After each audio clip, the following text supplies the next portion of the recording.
എന്തോ ചൂടല്ലേ? അതെ, ഭയങ്കര ചൂടാ. ഇനി അങ്ങോട്ട് ചൂട് കാലം. അപ്പോൾ ഈ ചൂടുള്ള സമയത്തെ നമുക്ക് മൃഗങ്ങളിൽ നിന്നോ അല്ലെങ്കിൽ ജീവജാലങ്ങളിൽ നിന്നോ പടരാൻ സാധ്യതയുള്ള ഒരു വൈറസാണ് പേവിഷബാധ അല്ലെങ്കിൽ റാബിസ്. അപ്പോൾ നമുക്ക് എന്താണ് പേവിഷബാധ, ഇതെങ്ങനെയാണ് പടരുന്നത്, ഇതിനെങ്ങനെ പ്രതിരോധിക്കാം എന്നുള്ള കുറച്ച് കാര്യങ്ങൾ നമുക്ക് പഠിക്കാം കേട്ടോ.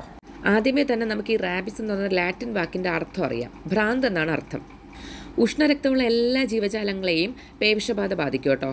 വൈറസ് ബാധ തലച്ചോറിൻ്റെ ആവരണത്തിന് വീക്കമുണ്ടാക്കി മരണം സംഭവിക്കുന്ന എൻസെഫാലൈറ്റിസ് എന്ന രോഗാവസ്ഥ ഉണ്ടാക്കുന്നു.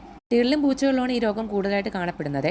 എന്നാൽ പോലും പന്നി, കഴുത, കുതിര, കുറുക്കൻ, ചെന്നായ, കുരങ്ങൻ, അണ്ണാൻ, വവ്വാൽ എന്നിവയിലും ഇത് ബാധിക്കാറുണ്ട്. വീട്ടുമൃഗങ്ങളെയും വന്യമൃഗങ്ങളെയും ഒരുപോലെ ബാധിക്കുന്നുണ്ടേ. ഇനി ഇത് എങ്ങനെയാണ് നമുക്ക് പടരുന്നതെന്ന് നോക്കാം.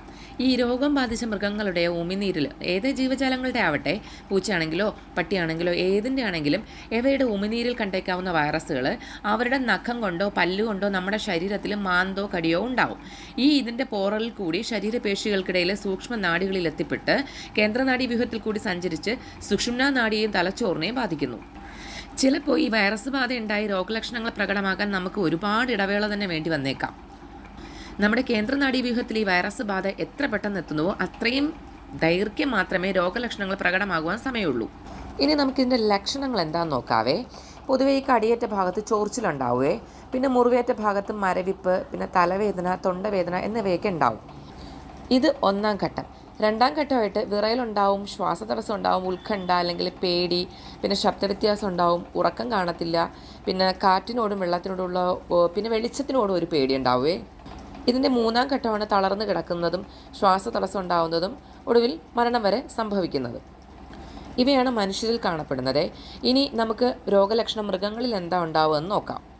പൊതുവെ ശാന്ത സ്വഭാവമുള്ളവരായിരിക്കും നമ്മളെ കുഞ്ഞുങ്ങൾ. പക്ഷേ വായിൽ നിന്ന് നുരയും പതയൊക്കെ വരും. വെള്ളം കുടിക്കാൻ അവർ ശ്രമിക്കുമായിരിക്കും, പക്ഷെ പറ്റില്ല കേട്ടോ. വെള്ളത്തെ ഭയക്കുന്ന രോഗമായ ഹൈഡ്രോഫോബിയ ഇവർക്കുണ്ടാവും. അതുകൊണ്ട് തന്നെ വെള്ളം കുടിക്കാൻ പറ്റില്ല.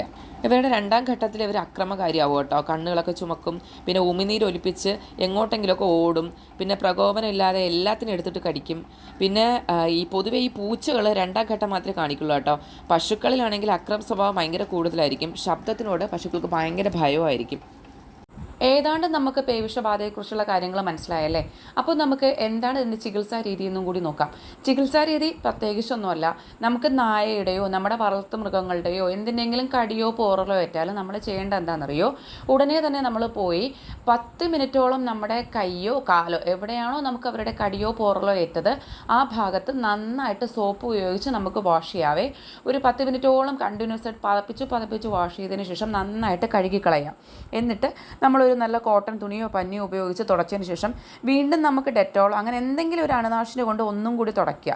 എന്നിട്ട് നമ്മൾ ഉടനെ തന്നെ വൈദ്യസഹായം തേടേണ്ടതാണെങ്കിൽ വൈദ്യസഹായം ഉടനെ തന്നെ തേടുക. ഞാനീ പറഞ്ഞതിനെക്കാട്ടും കൂടുതൽ അറിവുകൾ നിങ്ങൾക്കൊക്കെ ഉണ്ടെങ്കിൽ നിങ്ങൾ അതും കൂടി ഷെയർ ചെയ്തേക്കണേ. എല്ലാവരുടെ അറിവുകളും വിലപ്പെട്ടതാണ്.